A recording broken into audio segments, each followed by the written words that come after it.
நான் எதை நோக்கி நம்ம போறோமோ அதுக்கான சிந்தனை, அதுக்கான அறிவு நம்ம கிட்ட வரும். இப்ப நான் இவ்வளவு ஸ்பீச் பேசுறதுக்கு காரணம் கூட என்னன்னா, நான் கருமையான செயலை செய்யறதுனால அவர் அந்த நூல்ல எழுதிக்கிற நிறைய விஷயங்கள் எனக்குள்ள தானா போறப்ப நான் பேசிட்டு இருக்கேன்.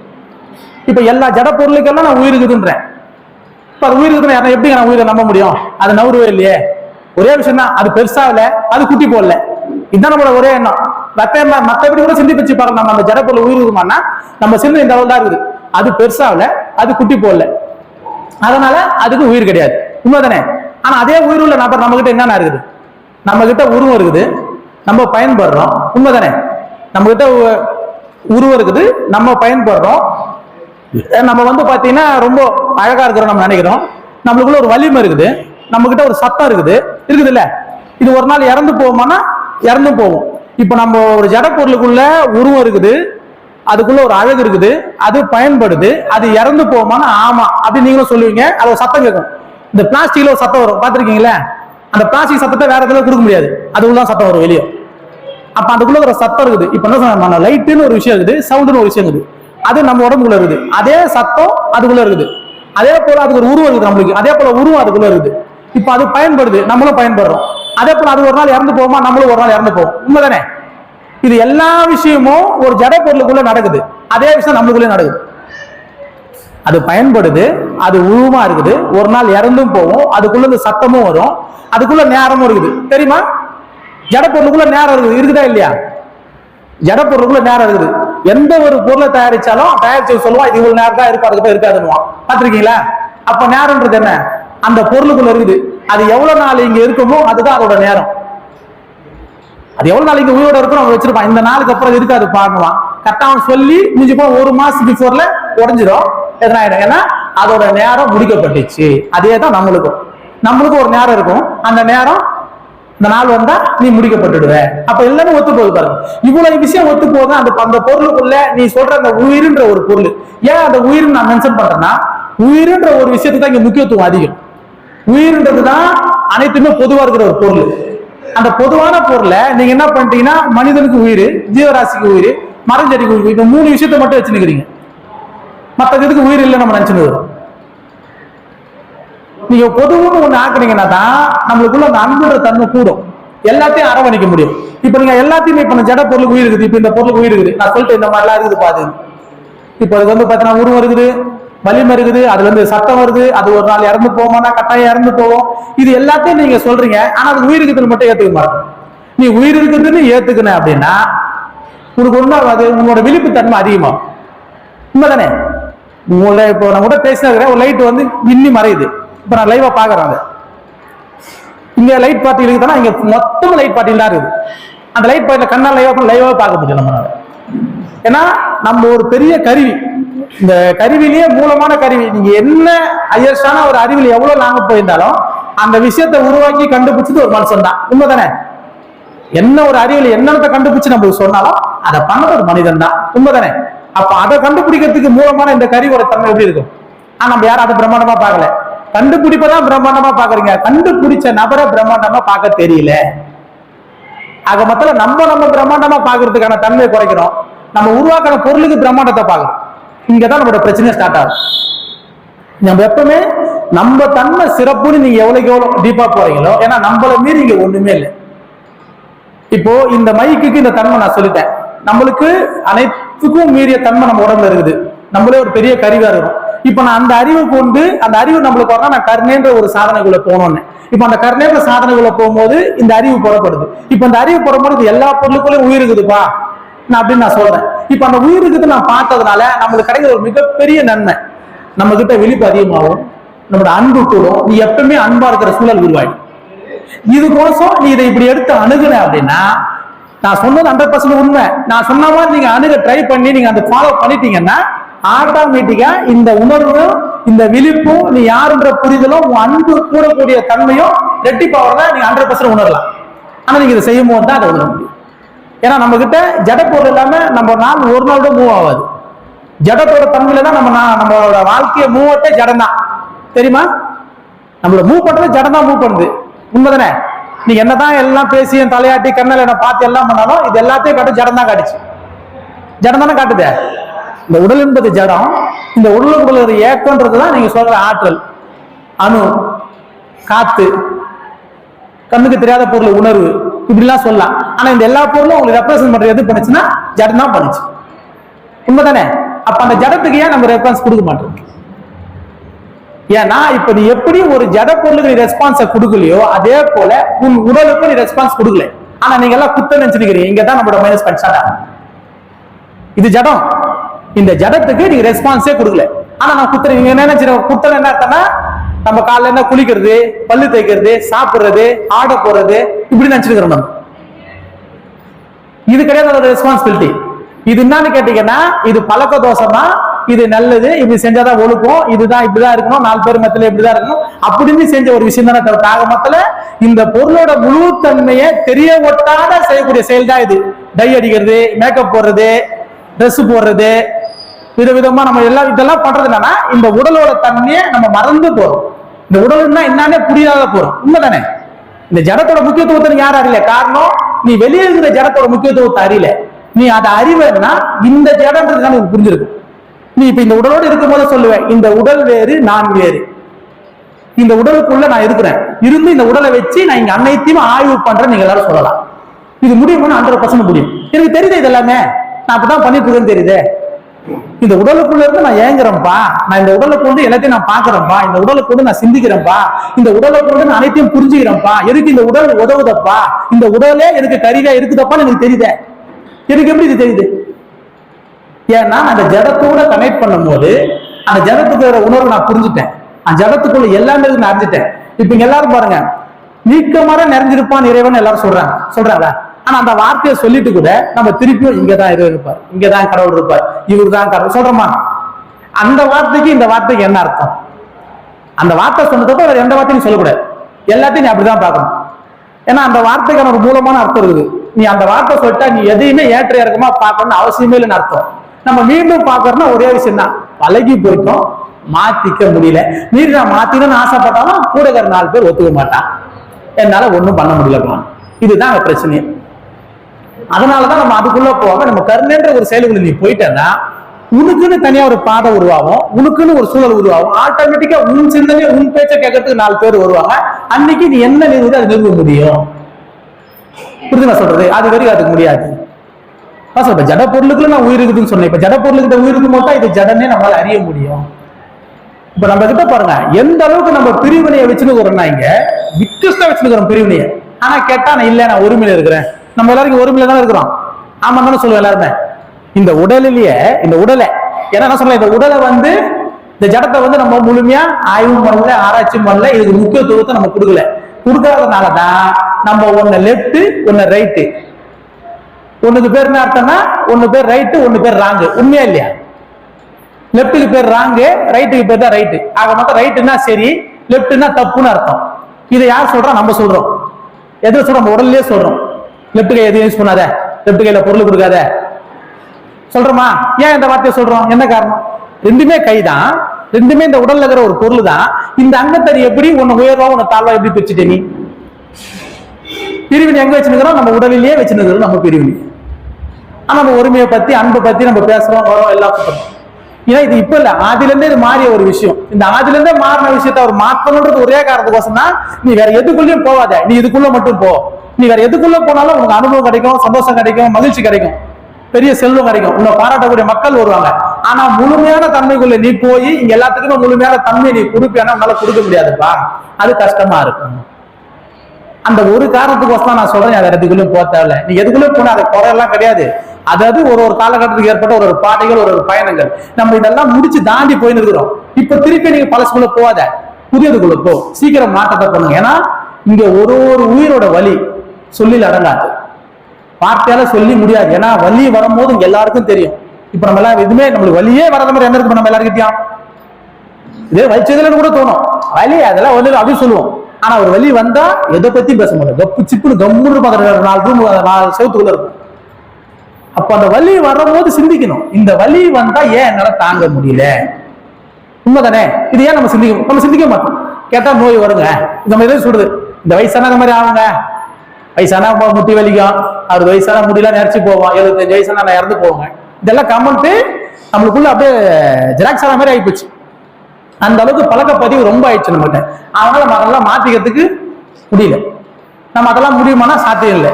அந்த சாத்தியம் அதெல்லாம் கஷ்டன்றதுனாலதான் நீங்க கர்மன்ற சாதனைக்குள்ள போனீங்கன்னா இதெல்லாம் இயல்பாவே உனக்கு தானா வந்துடும். உனக்கு யாரும் சொல்லணும்னு அவசியம் இல்லை. நீ ஒரே ஒரு செயலை செய்யணும். பிற உயிரோட வலியை உன்னால உணர முடியும். அதுக்கு உணவு கொடுக்க முடியும். அப்ப அது வலிக்குது பார்த்து தெரியும்ல. இப்ப அந்த வேலை விஷயம் நிறைய நடக்குது. இந்த ரோட்ல நடக்கிற தெருல இருக்கிற நாய்ங்க பாத்தீங்கன்னு வச்சுங்களேன், நாய் படுற ஒரு அவஸ்தையை வேற எந்த ஜீவராசியும் பொறுமா நமக்கு தெரியல. ஏன்னா நம்ம கண்ணு எதிர்க்க பாக்குறோம். காதுல புண்ணு காதுல ஓட்ட அப்படியே ஹோல்ஸா இருக்கும் உடம்பெல்லாம். அதை பார்த்தீங்கன்னா எப்படி அது வாழ்க்கை அது வாழுது, எவ்வளவு கஷ்டம், எதுக்கு இந்த ஜீவராசி இந்த தேகத்தை எடுக்கணும். நம்ம இதுக்கு ஒரு விஷயம் சொல்றாங்க நம்ம எல்லாரும், இது பண்ண பாவத்துல வந்த தேகம். சும்மா இது வார்த்தை இருக்குல்ல, அது போன ஜென்மத்துல அந்த பண்ண பாவத்துல வந்த தேகம். இப்போ ஒரே சொல்றேன், அப்படி பாவப்பட்டு பண்ணிருந்தா அது நாய் தேகம் கிடைக்கும். நாய் தேகம் கிடைச்சு அதுக்கு நோய் வரும். இதை யார் பார்த்தது? நான் சும்மா நான் கேட்கிறேன். இப்ப இது யார் பார்த்தது? யார் சொல்றா இப்படி? ஆனா நம்ம என்ன சொன்னா, ஒரு துன்பமா இருக்குது, துன்பமா இருந்தா அது ஏற்கனவே தப்பு பண்ணிருக்கும் போல. ஒரே விஷயம் தான், என்ன தப்பு பண்ணிருக்கும் போல, தப்பு கோசம் தண்டனை அனுபவிக்குது நம்ம அப்படியே சொல்லிட்டோம். இன்னைக்கு நமக்கு என்னைக்கு கருணைன்ற ஒரு சாதனம் வள்ளலார் ஏற்படுத்தினாரோ அன்னையோட பாவம் கருமான்ற விஷயத்தை ஓர வச்சது. அது சாப்டர்ல கிடையாது இதுக்கப்புறம். ஏன்னா அந்த சாப்டர் விட்டு நீங்க தூக்குனீங்கன்னா தான் அந்த பேச்சு உங்களை விட்டு போகும். அந்த பேச்சு உங்களை விட்டு போனாதான் அந்த நிகழ்வு ஸ்டாப் ஆகாத சூழல் உருவாகும். அந்த நிகழ்வு ஸ்டாப் ஆகாத சூழல்ல நீங்க உருவாக்கின்னு வரீங்க கருணைன்ற ஒரு செயலை வச்சு. பாசம் பண்ணீங்களா? நீங்க கருணை செயலை செய்யும்போது பாருங்க, நோய் விட்டுறதுக்கு மருந்து கொடுக்குறீங்க, பசியாகிறதுக்கு உணவு கொடுக்குறீங்க, ஆடலாத்துக்கு ஆடை கொடுக்குறீங்க. இது எல்லாத்தையும் தான் நீங்க என்ன சொன்னீங்க? முதல்ல பாவம் பண்ணிட்டான்பா அப்படின்னு சொன்னீங்க. அதனால அவன் பண்ணது அவசரப்படுறான்னு சொன்னீங்க. இப்ப அதுக்கெல்லாம் மருந்து கொடுக்குறது யாரு? சும்மா யோசனை பண்ணுங்க. அவங்க உணவு கொடுக்குறது யாரு? நார்மல் பீப்புள் எல்லாம் பண்றீங்களா? இது இன்னொரு காசு வாங்கி நம்ம யாரும் பண்ணல. இப்போ ஒரு ஹாஸ்பிட்டலுக்கு போய் ட்ரீட்மெண்ட் பண்ணா காசு வாங்கி ட்ரீட்மெண்ட் பண்றாரு, அதுக்கு இதுக்கு சம்பந்தம் இல்லை. ஆனா அதே ட்ரீட்மெண்ட் ஃப்ரீயா பண்றோம், உண்மைதானே? அதே போல ஹோட்டல் வச்சு நம்ம உணவு கொடுக்கல, நம்ம ஃப்ரீயா உணவு கொடுக்குறோம், உண்மைதானே? ஃப்ரீயா இல்லாதவங்களுக்கு நம்ம பொருள் கொடுக்குறோம், மல்லிகை பொருள் என்னென்ன தேவை எல்லாம் கொடுக்குறோம். இந்த ஃப்ரீயா நீ கொடுக்க போதுனா இது அவங்க பாவப்பட்டவங்கன்னு சொன்ன அந்த நிகழ்வை நீ மாத்த ஆரம்பிச்சிட்ட. மாத்தீங்களா இல்லையா? எல்லாரும் இன்னைக்கு எல்லாரும் மாத்துறோம். இதையே முன்னாடி அதான் செய்யக்கூடாது சொல்லி வச்சிருந்தாங்க. அப்ப அவங்கள போய் போக கூடாதுப்பா, அவங்க படுற கஷ்டத்தை போய் நீ போனா அந்த கஷ்டம் உனக்கு வந்துடும் நாளுக்குதுங்க. அந்த மாதிரிலாம் சொன்ன சூழல் இருக்குது, உண்மைதானே? நீ அதை போய் ஹெல்ப் பண்ணக்கூடாது, ஹெல்ப் பண்ணாடி உனக்கு கஷ்டமாயிடும், ஒருத்தர் நோய் விட்டு போய் உனக்கு அந்த நோய் வந்துருப்பா சொல்றானா இல்லையா? இன்னைக்கு எவ்வளவு பேர் நோய் விட்டுறவங்கள இன்னைக்கு எவ்வளவு பேர் பாத்துக்கிறாங்க பாத்தீங்களா? என்ன மாதிரி நோயா இருந்தாலும் கூட இருந்து சர்வீஸா பண்றான், காசு கோசம் பண்ணல யாருமே. இன்னைக்கு எவ்வளவு பேர் இங்க கருணையான செயலை எந்த அளவுக்கு செய்யறாங்கன்னா அந்த அளவுக்கு நீ போயிருக்குது. ஏன்னா அதுக்கான சூழல் உருவாயிடுச்சு. ஆனா நீங்க கருணைன்ற செயலை விரிவாக்க அடைஞ்சு நிறைய பேர் செய்யறாங்க. இப்ப என்ன ஆயிடுச்சு? அந்த பாவம் நீ சொன்ன அந்த பாவத்தை நீக்கிற வேலையை இன்னைக்கு ஒரு சக மனிதனும் செய்யறான். செய்யறமா இல்லையா? அன்னைக்கு ஒரு நாள் பயந்தோம் நம்ம, இது பாவம் பண்ணால வந்துச்சு, அவங்க ஹெல்ப் பண்ணாதீங்க, அதை செஞ்சா முழுக்க வந்துடும் சொன்ன நாள் போய் இன்னைக்கு முழுக்க எல்லாரும் ஹெல்ப் பண்ணணும், இல்லாதவங்களுக்கு உதவி பண்ணுங்க, உணவு அதுக்கு உணவு கொடுங்க, ஆடலாதுக்கு ஆடை கொடுங்க, மருந்து கொடுங்க, இடலாதுக்கு இடம் கொடுங்க, சொல்றோமா இல்லையா? இன்னைக்கு எவ்வளவு என்ஜிஓஸ் ஜீவராசில இருந்து மனிதர்கள் எல்லாரும் பாத்துக்கிறாங்க பாருங்க. அப்ப என்ன ஆயிடுச்சு? பாவம்னு சொன்ன ஒரு செயலை நிவர்த்தி நீங்க பண்ணி நிக்கிறீங்க எல்லாரும். இங்க யாருக்கு அது தெரியவே இல்லை. இந்த நிவர்த்தி யார் பண்ணோம்னா இறைவனை தவிர்த்து வேற யாரும் பண்ண முடியாது, உண்மைதானே? ஒரு உயிரி படுற துன்பத்தை நீக்கணும்னா அது இறைவனால் தான் முடியும். இன்னைக்கு கருணையான சாதனை நீங்க யாரெல்லாம் செய்றீங்களோ நீங்க எல்லாரும் இறைவன்றத புரிஞ்சுக்கணும்ன்றதுக்கோசம் நான் சொல்றேன். புரியுதா சொல்றது? இப்ப இந்த சாதனமா அதுக்கோசம் கொடுத்ததா? நீ இறைவனை தேடி நிக்கிற, இறைவன் எங்கேயோ பாக்குற, அப்படி ஒண்ணு கிடையாது. அது உன்னோட இருக்குது, சகமா இருக்குது, அனைத்துமா இருக்குது. அந்த அனைத்துமா இருக்கிறத நீ உணரணும்னா கருணைன்ற ஒரு சாதனைக்குள்ள போகும்போது மட்டும்தான் அதை நீ புரிஞ்சுக்க முடியும். இல்லைன்னா உன்னால அதை புரிஞ்சுக்கிறது ரொம்ப கஷ்டம். புரியல. இப்ப யாருக்கு தெரியல என்னால செய்யறது சரி. இப்ப நாங்க பாருங்க, நான் எங்களுக்கு எந்த உடல் இறந்து கொஞ்சம் தடக்கம் பண்றேன். நான் இப்ப நாங்க செய்யறது வெட்டியா வேலை பாக்குறேன். நான் இடத்துல ஒரு உடலை எடுத்து அடக்கம் பண்றேன். இன்னைக்கு காலில் கொண்டு வந்துக்கிறேன். இன்னைக்கு காலைல கிட்டத்தட்ட 5 மணிக்கு ஒரு பூனை இறந்து போச்சு ரோட்ல. அதை எடுத்துமே பழம்பி பூனையை வச்சிருக்கேன். கிட்டத்தட்ட ஒரு 7-8 தொட்டில கழுவி தண்ணி வச்சிருக்கிறோம். கிட்டத்தட்ட ஒரு 1000-2000 புறாக்கு தீனி போட்டுருக்கிறேன். கிட்டத்தட்ட ஒரு 40-50 நாய்க்கு உணவு வச்சிருக்கிறோம். அது இல்லாம மூலிகை கஞ்சி காசத்துக்கான ஒரு வேலை இருக்குது. அதை கொஞ்சம் ப்ரொஃபஷனலா முடிச்சுட்டு தான் நீங்க வந்துருக்கிறேன். சொன்னது புரியுதுங்களா?